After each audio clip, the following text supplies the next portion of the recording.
This is the leadership of Azimio la Umoja One Kenya Coalition Party, together with the delegates to the proposed bipartisan discussions that are scheduled to be beginning shortly.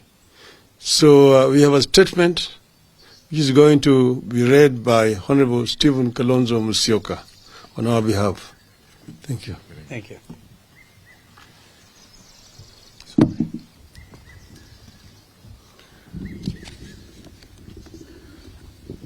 Ladies and gentlemen, this morning, or is it up to late this afternoon, the leadership of the Azimio la Umoja One Kenya Coalition Party, including those from the Houses of Parliament, met with our delegates to the envisaged national dialogue to review developments on the envisaged talks. Any reasonable observer of the happenings in the last few weeks will agree with us that Kenya Kwanza has no intention whatsoever of holding any dialogue at all, let alone one that is honest, transparent, and bipartisan. They have exhibited absolute bad faith from the beginning, and we will highlight the same as follows.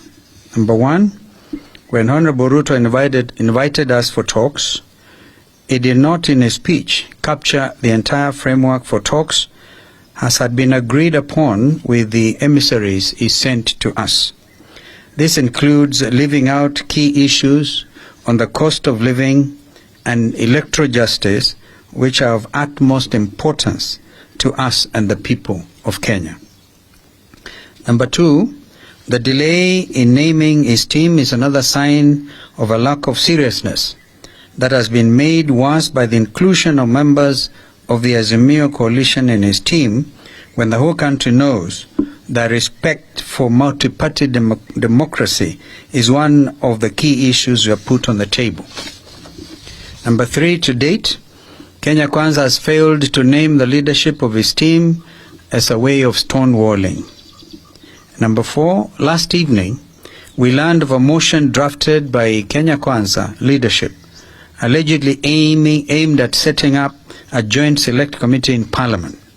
The motion is in absolute bad faith for the following reasons. A, we have insisted on an extra-parliamentary process in view of the strictures of debate in Parliament.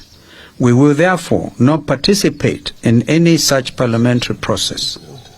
B, the motion is disguised as a product of bipartisanship, when in fact the leadership of Azimio in Parliament were neither aware nor consulted in its drafting. C, the motion proposed to name members of the minority party to the so-called select committee without any reference to the minority leadership, in violation of the standing orders of both houses. And D, the motion purports to set the terms of reference and scope of the discussions without any reference to us. We continue to insist that the dialogue must be about all the four issues, namely the cost of unga, fuel and electricity, forensic audit of the servers, bipartisan reconstitution of the IEBC, and respect for multi-party democracy. Kenya Kwanza cannot dictate to us what we cannot bring to the table. So given the foregoing, we as the leadership of a coalition have resolved as follows. Number one, we remain committed to an extra-parliamentary dialogue that is honest, transparent, meaningful, and bipartisan in conception and execution. Our members of Parliament in both houses shall not be party to any other process, and particularly not the one proposed in the motion by Kenya Kwanza. Number two, we have instructed the chairperson of our team, Senior Counsel Otiendo Molo, to formally invite the Kenya Kwanza team for a meeting to set the ground rules for the talks. Number three, our issues remain what we said before, and they are reduction in cost of unga, fuel, electricity, and school fees.